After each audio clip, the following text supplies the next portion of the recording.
Amén, gloria a Dios, sean todos bienvenidos a la casa del Señor. Un abrazo para todos, también los amigos y hermanos que nos ven a través de las redes sociales, contento de exponer la palabra del Señor. En Santo Domingo, en la antigua India, se había fundado por primera vez la primera catedral católica de América. Y anteriormente las iglesias católicas tenían un formato, ¿verdad? Que el púlpito colocaban en un costado, ¿verdad? Arriba, tenía una altura bien arriba, y el altar, vamos a decir, estaba en el centro.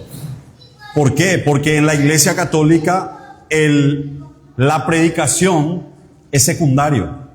Es más importante lo que está en el altar, ¿verdad? Pero la iglesia reformada ha hecho de que la predicación sea el centro. Amén. Sea el centro, la exposición de la palabra sea el centro, hermano. Aunque hoy en día en muchas congregaciones no está siendo el centro. Pero nosotros vamos a centralizarnos en la palabra del Señor. Y después de cantar, alabar al Señor, después de disfrutar de su presencia, nos ha abierto el apetito, amén, para que nosotros podamos disfrutar más de su palabra, amén. Romanos capítulo 10, el verso 1. Estamos estudiando, hermanos, el evangelio de la gracia, amén. Esto es algo impresionante, en donde el Señor había arrebatado al apóstol Pablo al tercer cielo, lo había llevado para decirle que Él iba a vivir en nosotros. Amén. Que la obra no íbamos a hacer nosotros, sino Él. Y Él es el quien está haciendo la obra en nosotros. Amén. Dice la palabra Romanos capítulo 10, el verso 1, dice: hermanos, ciertamente lo que mi corazón anhela y lo que pido a Dios en oración es la salvación de Israel. Estábamos hablando la vez pasada de que había una preocupación enorme en el apóstol Pablo referente al pueblo. Él hablaba de parientes en la carne, él está hablando del pueblo de Israel. Y por más que él ha sido llamado como apóstol de los gentiles, él ha sido enviado como apóstol a las naciones, a los reyes. La palabra del Señor dice que Él oraba por el pueblo de Israel. Oraba por los judíos. Entonces, hermanos, había un llamado importante sobre la vida del apóstol Pablo. Mientras los demás apóstoles se centraban en Jerusalén y los judíos, el apóstol Pablo fue llamado de una manera sobrenatural. Jesucristo mismo se le apareció, y Pablo relata que Jesucristo se le había aparecido a 500 hermanos, se le había aparecido a Jacobo, a su hermano, se le había aparecido a los apóstoles, y último se me había aparecido a mí. Y la palabra del Señor dice en Romanos capítulo 11, el verso 13, dice: ahora les hablo a ustedes, a los que no son judíos, por cuanto yo soy el apóstol de ustedes, honro mi ministerio. El apóstol Pablo había sido llamado especialmente por Jesucristo. Él fue perseguidor de la iglesia. Él fue una persona que odiaba a los cristianos. Dejaba, dice, desoladas las ciudades. Y había presenciado inclusive la muerte de varios hermanos, incluyendo Esteban. Eso dice la palabra del Señor. Que las ropas de Esteban habían puesto a los pies de Saulo.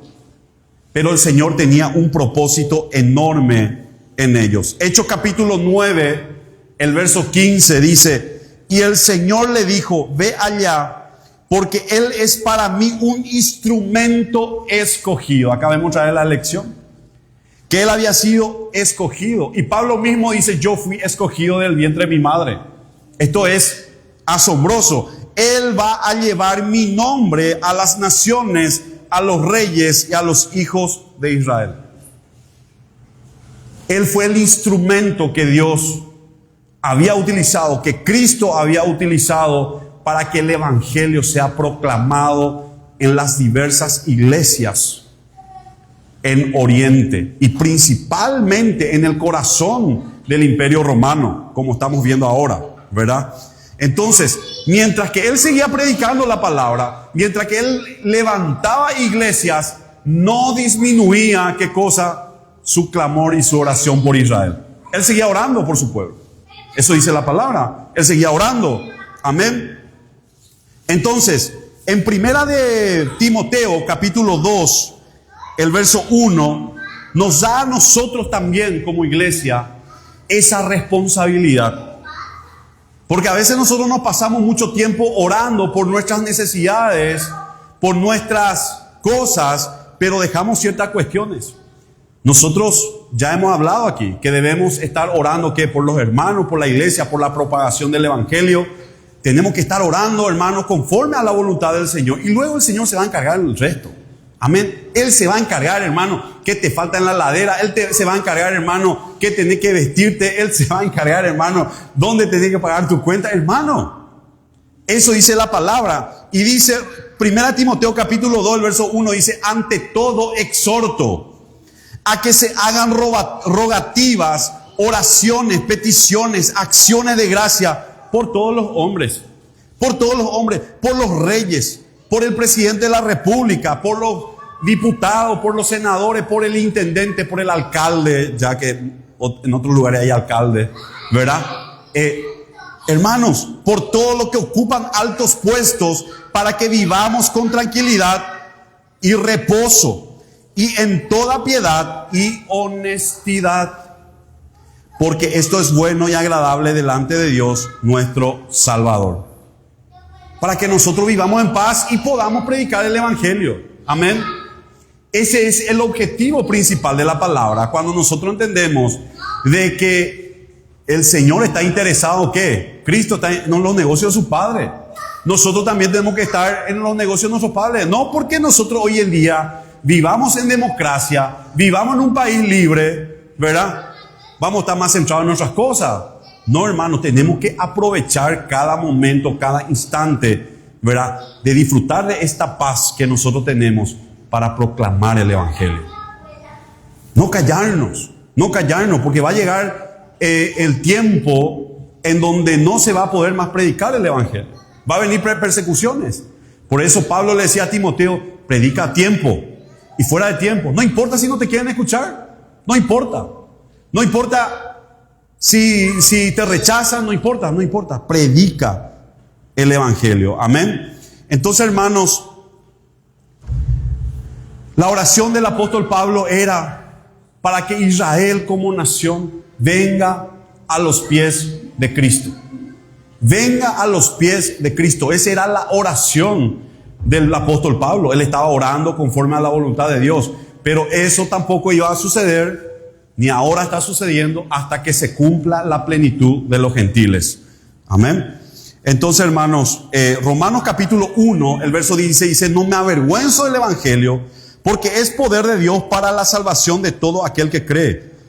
En primer lugar para los judíos y también para los que no lo son. Nosotros no sabemos quiénes son escogidos de Dios. No lo sabemos. El Señor tiene pueblo, hermanos.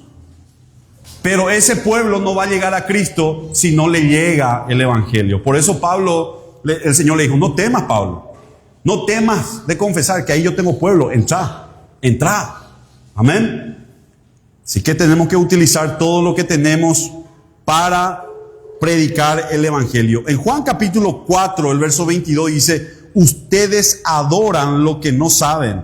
Nosotros adoramos lo que sabemos, porque la salvación viene de los judíos. Él estaba hablando que la salvación venía de los judíos. ¿Por qué? Porque él había ido a Grecia y los griegos eran bastante religiosos, tenían sus santos, como hoy podríamos decir, ¿verdad? Tenían sus ídolos, hermanos, pero la salvación no viene por ahí.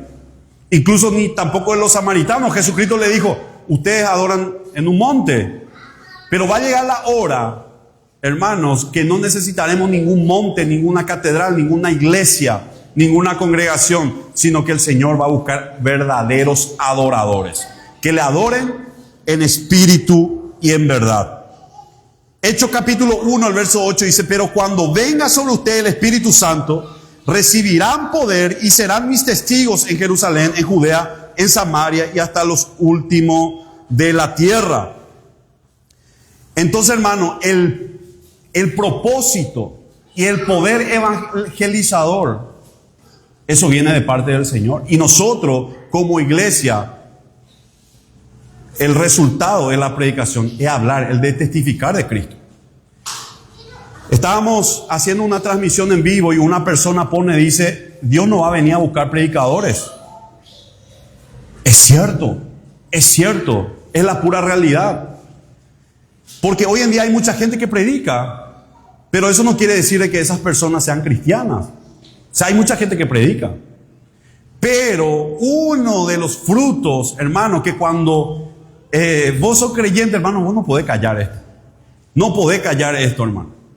Entonces, el creyente, hermano, empieza a hablar. Va hablando con sus amigos, va hablando con su compañero de trabajo, va hablando y él empieza, ¿qué cosa? A testificar de Cristo, a hablar de Cristo. Alguien viene y te cuenta sus problemas y no te está viniendo en mente la psicología o Gandhi no. Cristo está viniendo a nuestro vocabulario. ¿Por qué? Porque le tenemos al Espíritu Santo y lo único que vamos a hacer es testificar de Él. Amén. El verdadero creyente hace eso. Entonces no lo hacemos porque yo le digo una cosa: el incrédulo predica. El falso profeta, falso maestro predica, hermano, pero lo hace con una motivación equivocada. Amén. El verdadero creyente predica, pero lo hace con las motivaciones correctas, impulsadas por el Espíritu Santo. El verdadero creyente abre la boca, amén, y el Espíritu Santo empieza a hablar. Amén. Gloria a Dios. Así que no temamos, porque a veces nosotros entendamos que la Biblia dice que el Espíritu está sujeto al profeta, ¿verdad? A veces nosotros tenemos la palabra y no nos animamos a decir. Tenemos la respuesta, pero no nos animamos a decir. Entonces no temamos, dijo Jesucristo. Cuando estén ahí, abran la boca, no se preocupen qué van a decir, que el Espíritu Santo va a ser tremendo. El Espíritu Santo va a empezar a tocar. El fin de semana, el lunes tuvimos una transmisión. Les invito para que participen los lunes. Vamos a hacer estudios bíblicos de diversos temas. Y no teníamos cosas preparadas y empezamos con el hermano a hacer una oración antes de empezar. Y dijimos, el Señor va a dar el tema. Y escuchábamos después y era impresionante, pero decíamos, no somos nosotros. Es el Espíritu Santo quien obra a través de nosotros. Y nosotros tenemos que descansar en Él. Amén. Ese es el problema hoy en día, que hay mucha gente que quiere hacer la obra. Hay mucha gente que se esfuerza por querer hacer la obra.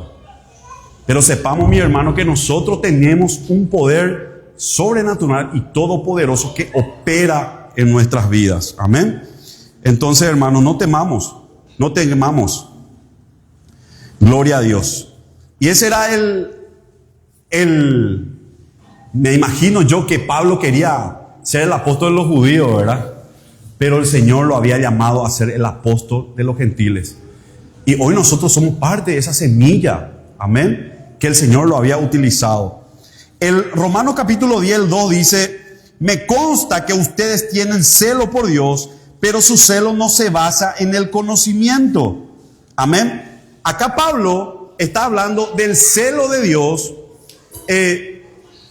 porque ¿cuánto tienen celo del Señor acá? ¿A cuánto le molestan cuando ven ciertas cosas en la televisión, en las redes sociales, ¿verdad? Con lo que pasa hoy en día, cuando hacen herejía y todo lo demás. Nos molesta. Eso es un celo. Pero lo que Pablo está diciendo aquí es: usted tiene celo de Dios, pero no ese celo que yo tenía antes cuando perseguía a la iglesia, que era un celo legalista. El celo legalista, no, porque defiendo mi posición y va. Amén. Él va avanzando contra todo, hermano. ¿Por qué? Porque era un celo religioso. Hoy en día los musulmanes, por ejemplo, cortan cabezas. ¿Por qué? Porque tienen celo del Corán, tienen celo de la religión y lo hacen, hermano. ¿Por qué? Porque tienen un celo religioso. Vemos eso, pero contra todo argumento, contra todo celo que se disfrace detrás de una religión está la palabra, que viene para romper toda estructura, hermano. La palabra de Dios. Entonces, hermano, en Hechos capítulo 22, el verso 3 dice: yo soy judío, nací en Tarso de Sicilia. Acá Pablo está diciendo su currículum. Pero me criaron en esta ciudad donde Gamaliel me instruyó. Con total apego a la ley de nuestros antepasados, el celo por Dios que ustedes sienten hoy también lo sentí, pasado, lo sentí. Ese celo que ustedes sienten hoy, ¿verdad? Que era un celo legalista, un celo de fanatismo nada más, yo lo tenía antes. Y Pablo era hijo de fariseo, porque para ser fariseo vos tenías que ser descendiente de fariseo.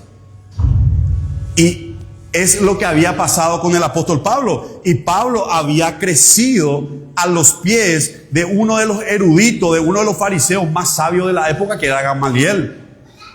Era uno de los más respetados. Y hay varias ocasiones en donde Gamaliel aparece en la escritura.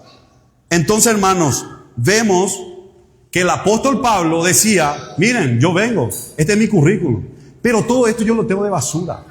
Todo esto lo tengo de basura. ¿Por qué, hermanos? ¿Por qué? Porque cuando viene Cristo, amén, cuando Cristo opera en uno, cuando alguien te ataca, cuando alguien te dice: no, mira vos esto, mira lo otro, vos decís: no, pero no es a mí, es a Cristo quien ataca. Amén. No es un enojo carnal, ¿verdad? Animal, carnal y diabólico, sino es un celo totalmente diferente. Amén. Incluso nos da pena de dónde estas personas pueden llegar a parar, ¿verdad? Con el tema de las herejías y los robos que están haciendo. En Hechos capítulo 26, el verso 4, aquí vemos cómo era Pablo, celoso. Todos los judíos saben cómo he vivido desde mi niñez y juventud, lo mismo en Jerusalén que entre mi pueblo. Ellos saben también y lo pueden atestiguar que desde el principio he vivido según las normas de los fariseos, que es el grupo más riguroso de nuestra religión.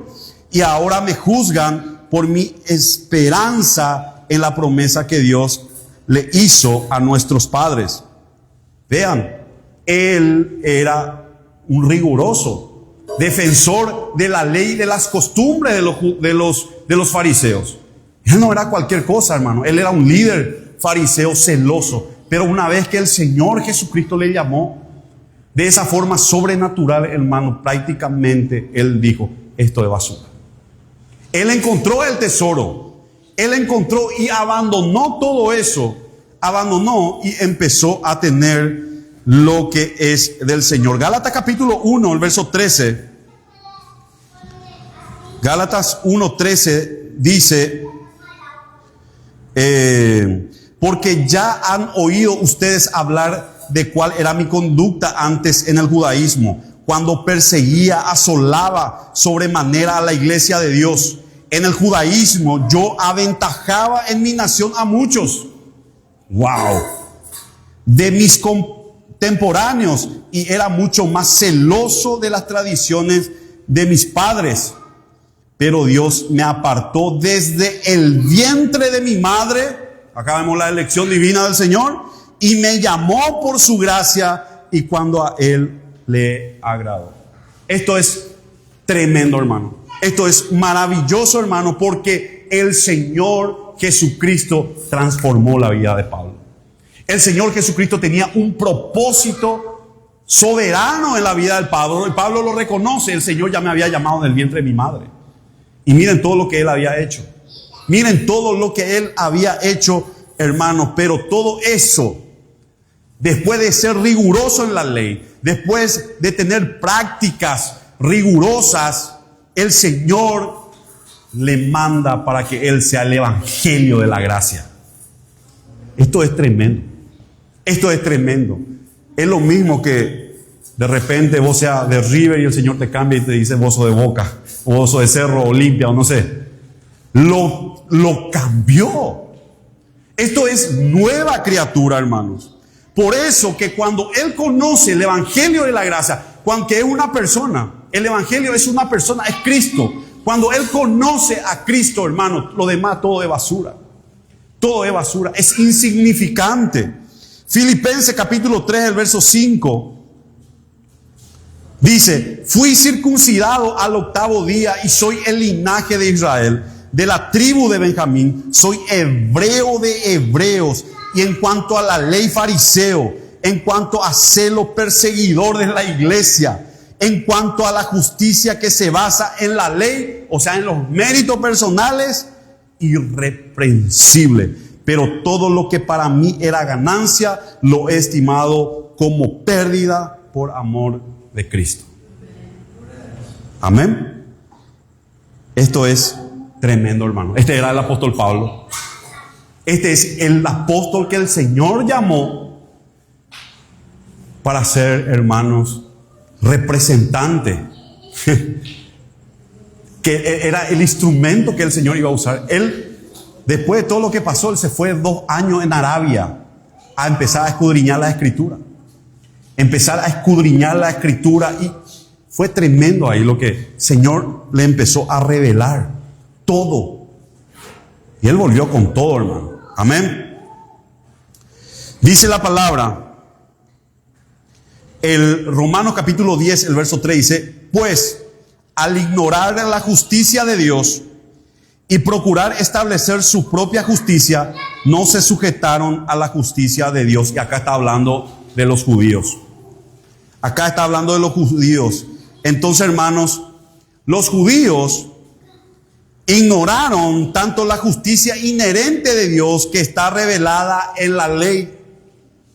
Ellos recibieron la ley, y en la ley decía que cumple todo esto.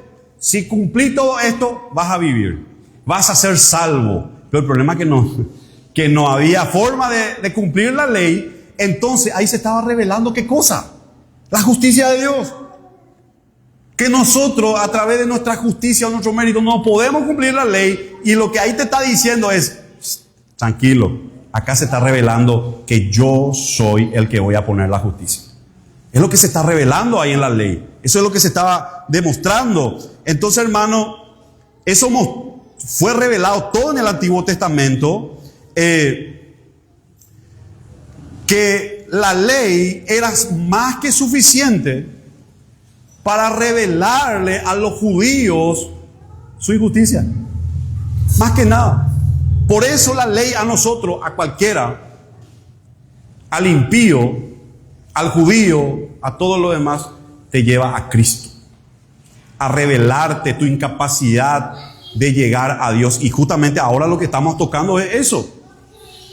Todo se centra, hermano, en las obras de la ley, porque hoy todo el mundo está en eso. Todo el mundo está queriendo hacer. Entonces, hermano, hoy están para la gente es fácil, el ungimiento, el talí, el shofar y un montón de otras cosas más, en donde la gente tiene que hacer rudimentos, tienen que hacer cosas. Y la gente está para eso, pero cuando vos le explicás el evangelio de la gracia, en donde vos le decís, mira, la justicia perfecta de Cristo fue acreditada en tu cuenta, la gente no entiende, la gente no le gusta. Amén. No, pero yo algo tengo que hacer, no puede ser. Entonces, van de vuelta, ¿verdad? Por los falsos maestros, falsos profetas te llevan siempre al Antiguo Testamento. Miren eso, ellos siempre están leyendo que hay un intermediario, que está la unción sobre el apóstol, sobre el profeta, qué sé yo. Hermano, te están llevando ¿a qué? No al evangelio de la gracia, no al evangelio verdadero, en donde nosotros tenemos mejores promesas, en donde ustedes no necesitan de un pastor para entrar en la presencia del Señor, ustedes no necesitan de un ungido para entrar en la presencia. No, hermano, el velo se ha roto. El velo se ha roto. Mi oración no es más que el de ustedes. Yo soy un pecador más que necesito de Dios. Amén. Es así mismo, hermano, cuando nosotros entendemos la palabra del Señor, nos lleva, hermanos, a que nosotros vayamos y saquemos el pescado y no estemos esperando que otro venga y nos dé el pescado. Amén. Porque muchas congregaciones están abarrotadas de gente, hermano, que le dicen, trae tu sal, ponete por la cabeza, poné acá tu sal y qué sé yo, ¿verdad? Vamos a ungir la calle, vamos a hacer 7 vueltas, vamos a enterrar una Biblia. Y la gente va a hacer. A la gente le gusta eso. Pero al final de cuentas, hermano, están mandando gente a una eternidad sin Cristo.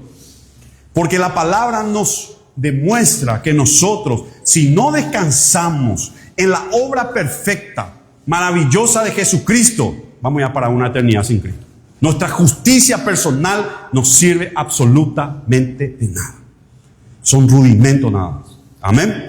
Así que es importante que nosotros sepamos esto, que Israel, ¿verdad?, vio la ley y dijo, nosotros podemos cumplir eso. Vamos a intentar cumplir. Entonces, hermano, no vieron que la justicia de Dios era basada en la ley. Entonces, ustedes me pueden decir, pero pastor, vemos que Abraham se circuncidó. Sí, se circuncidó, pero después de creer. Primeramente la fe. Abraham creyó a Dios primero y luego se circuncidó. Amén. Entonces, decía una persona, estuve escuchando, que siempre se persinaba, ¿cómo es? Es hacer la cruz antes de jugar un boxeo. Hacía un nombre del Padre, del Hijo y del Espíritu Santo. Y decía si era útil eso, ¿verdad? Es útil si el boxeador pega. Si uno pega no es útil, ¿verdad? Entonces, hermano, es la misma cosa. Es la misma cosa. Si vos no pegás, si vos no sirve. Entonces, hermano, lo que la palabra a nosotros nos denota es que, no digo que hagan eso, ¿verdad? Pero lo que digo, hermano, es que nosotros debemos entender que Dios siempre ha salvado por la fe, no por obras. Amén. Entonces, hermano, Romanos capítulo 1, el verso 17, porque el evangelio se revela, ¿qué cosa? La justicia. Ahí se revela la justicia de Dios, que de principio a fin es por medio de ¿qué cosa? De la fe. De principio a fin. Amén. Tal como está escrito, el justo por la fe vivirá. Y miren Hebreos. En Hebreos nosotros tenemos ahí ¿qué cosa? El podio de la fe. El podio de la fe, Abraham, Abel, y todos, hermano. ¿Cómo? Por medio de la fe. Por medio de la fe, hermano.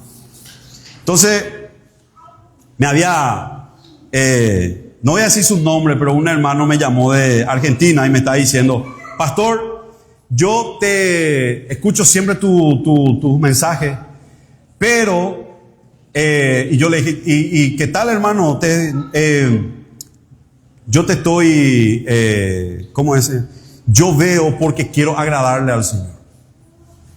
Quiero agradarle al Señor, por eso estoy tratando de ver los estudios. Yo le dije, hermano, eso es la manera equivocada de ver los estudios.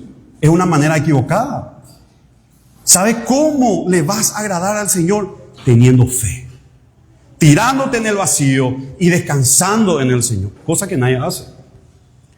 Entonces una hermana decía, no, yo me voy allá al estudio bíblico para apoyarle al pastor. No, hermano, no. Nosotros tenemos que entender, hermano, que lo más difícil es descansar en el Señor. No es hacer, cualquiera lo hace. Hasta un incrédulo camina hasta el cerro de Sandalita de los bares. Cualquiera hace eso, ¿verdad? Yo le digo una cosa, ¿cuánta gente, y voy a usar metáfora de esta puerta, ¿verdad?, han entrado acá en estos casi 2 años de pastorado que estoy acá, a decirme, pastor, ahora sí, ahora pastor ya le voy a meter con todo, ahora ya no voy a faltar, ahora voy a meterle con todo, no voy a venir, al otro día ya no viene más?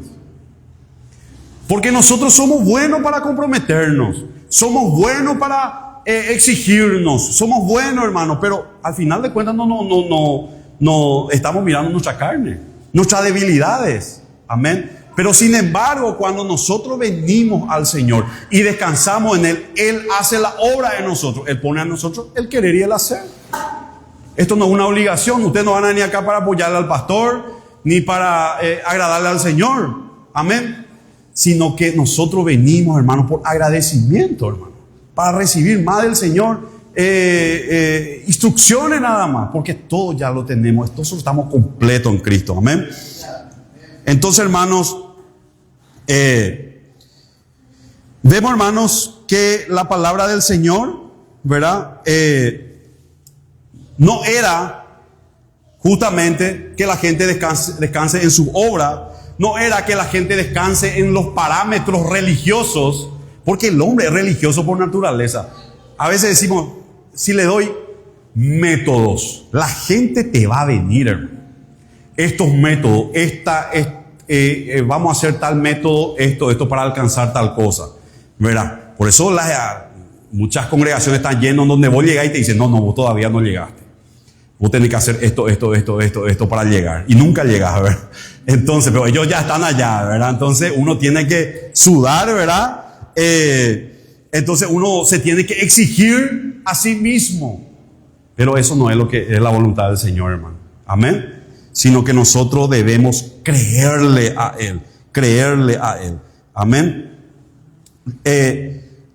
Marcos capítulo 7 dice, los fariseos y algunos de los escribas que habían venido a Jesús se acercaron a Jesús y vieron que algunos de sus discípulos comían pan con manos impuras, es decir, sin haberse lavado. Los fariseos y todos los judíos viven aferrados a la tradición de ancianos, de modo que si no se lavan las manos muchas veces no comen.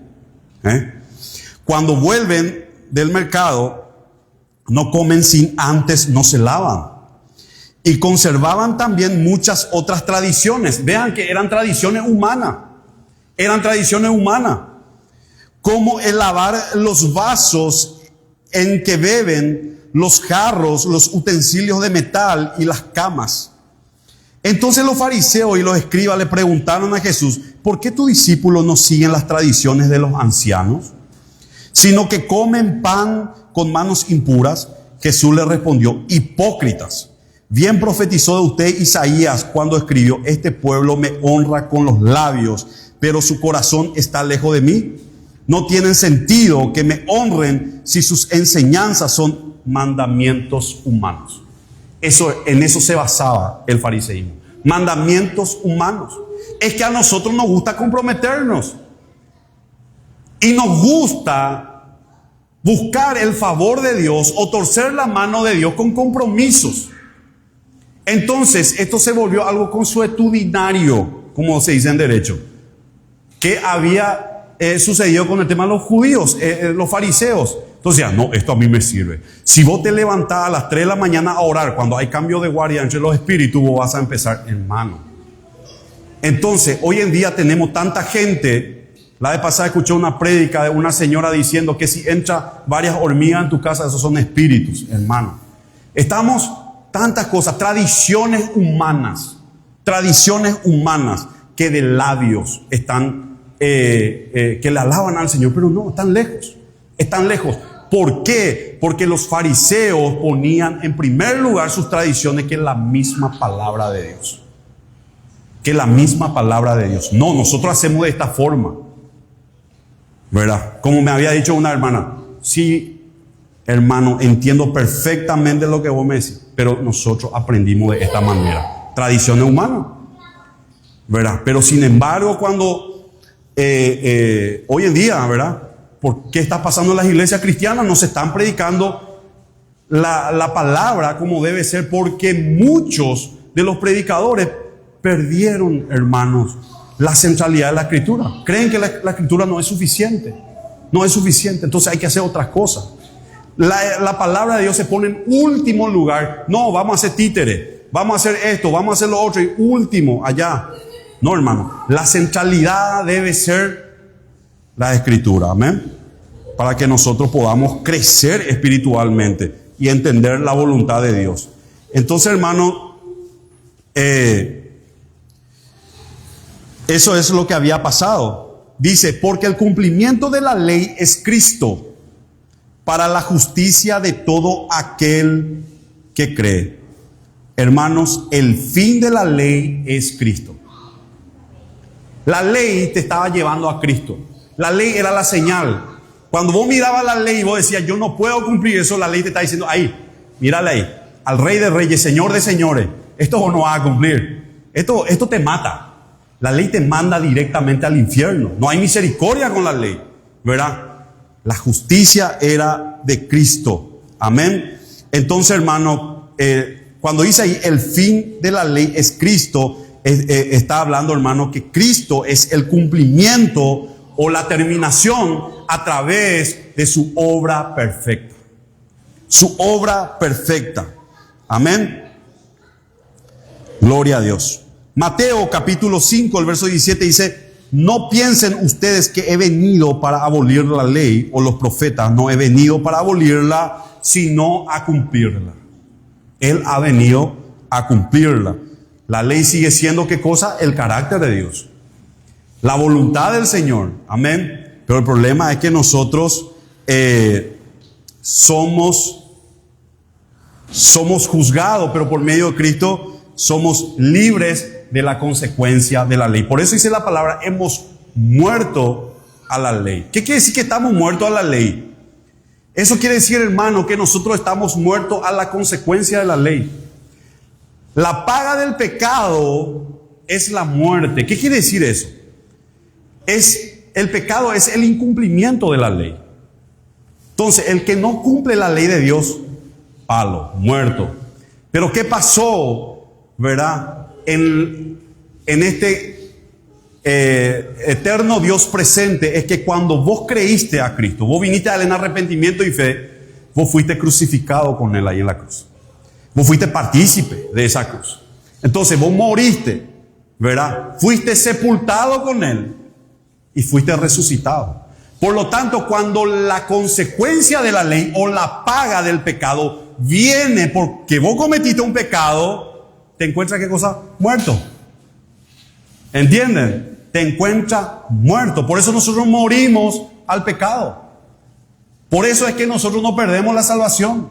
Amén. Porque todos los decretos, todo nuestro pagaré fue clavado en esa cruz.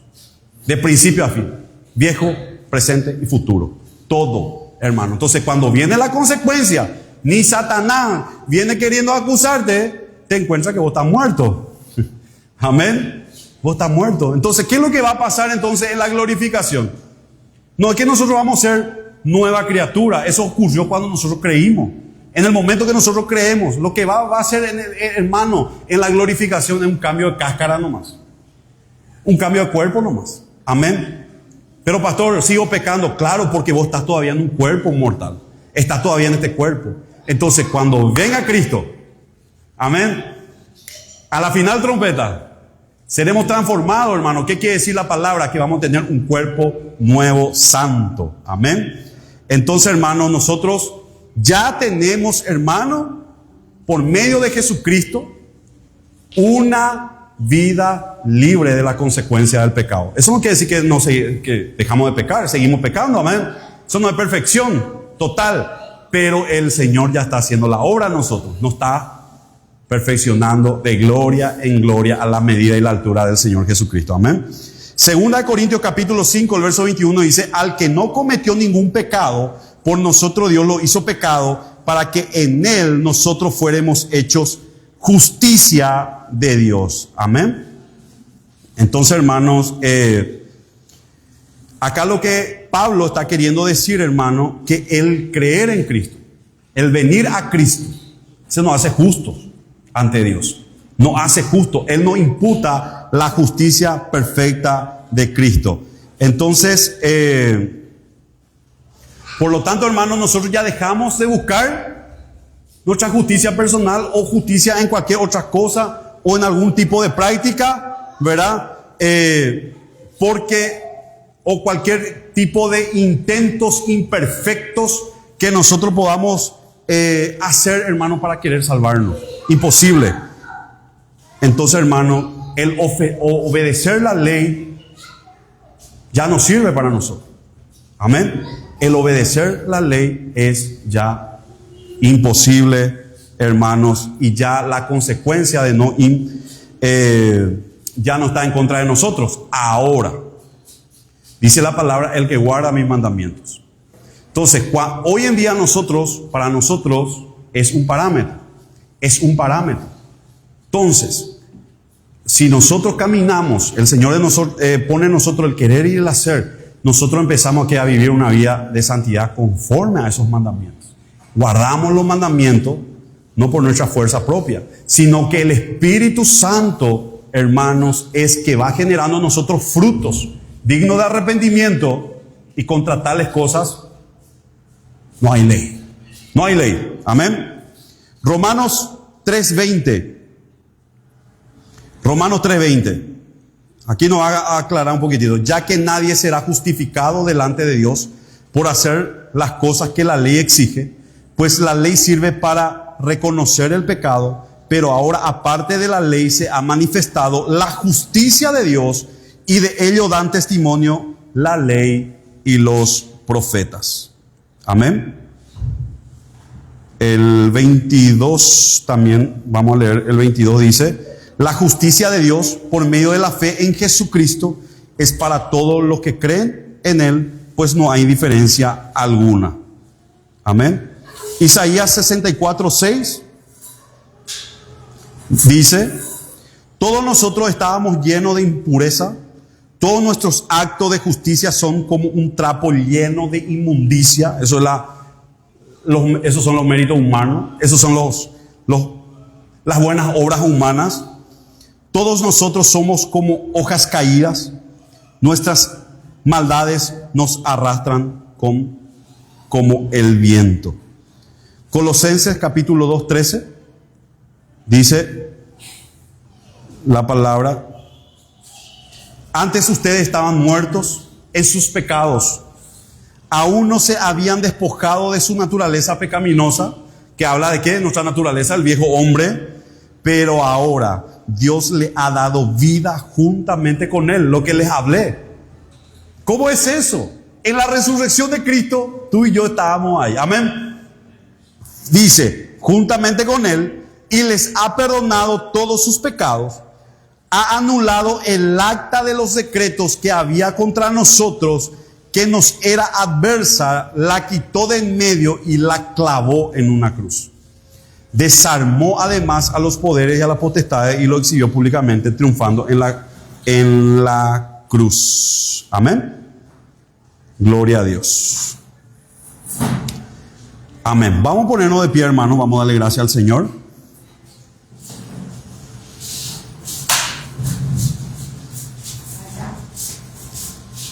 Mañana continuamos de vuelta el verso 5.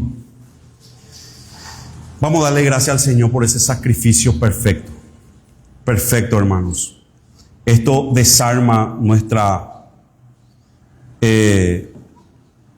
confianza en nosotros mismos. Cuando nosotros vemos lo que Cristo ha hecho, esa obra maravillosa. Y justamente mañana vamos a tocar el tema en donde a través de nuestra justicia, dice la palabra, dice, no digas en tu corazón, ¿quién subirá al cielo? Es decir, para hacer que Cristo baje. Ni con toda nuestra fuerza, ni Elon Musk creo que ahora prometió que la humanidad en 4 años va a ir a Marte. Ni con todo nuestro esfuerzo, hermano, no podemos irnos ahí. ¿Vamos a llegar a Dios con nuestro esfuerzo? ¿O vamos a cavar un túnel? ¿O vamos a irnos al inframundo a tratar de buscarle a Cristo, hermano, a través de nuestra fuerza? No, ¿para qué? Si Cristo ya fue resucitado. Hermano, la palabra ya está ahí. ¿Qué debemos hacer nosotros? Tomarla. Nada más. Eso nomás. Creerla. Tenemos que creer esa palabra. Es simplemente eso, hermanos. Y descansar en la obra de Cristo.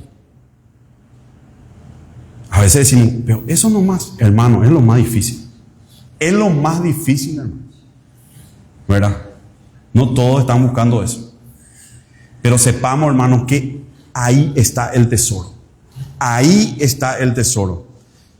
Cuando nosotros, hermanos, nos despojamos de nuestra mente, despojamos de nuestro intelecto, nos despojamos de nuestra capacidad, de nuestro talento y descansamos en Él, hermano, en ese momento vamos a empezar a conocerle. Vamos a ver qué es lo que le gusta. Vamos a ver, hermano, qué es lo que, cuál es el propósito que Él tiene con nosotros. Que de principio a fin es la fe. Creer. Amén. Queremos agradarle al Señor. Vamos a creerle, hermano. Señor Jesús, te damos gracias. Gracias, Padre, por esta fe genuina que tú has puesto en nosotros. Te damos gracias, Padre, porque tú eres el autor y consumador de la fe. Y hoy aquí con mis hermanos, Señor, estamos reunidos para glorificarte, para darte gracias, Padre Celestial, porque todos los decretos que estaban en contra nuestra, dice tu palabra, fueron clavados en esa cruz. Tu sacrificio fue suficiente. Tanto que tú dijiste, consumado es. Y nada falta, Padre. Nada falta. Así que te damos gracias, Señor, y creemos, Padre, que la salvación es por pura fe. Sin las obras de la ley, sin los méritos personales, y nada que nosotros podamos hacer podrá contribuir o ayudar en algo a nuestra salvación, Señor. Descansamos en esa obra perfecta tuya, Padre. Y creemos, Señor, desde el fondo de nuestro corazón, Señor, que tú vendrás y nos buscarás, Señor. Y como dice el apóstol Pablo, tú guardarás nuestro depósito, Padre. Si es que fallecemos, uno de nosotros, tú nos guardarás, Señor, para ese día. Y te damos gracias, Señor. Ayúdanos, Padre.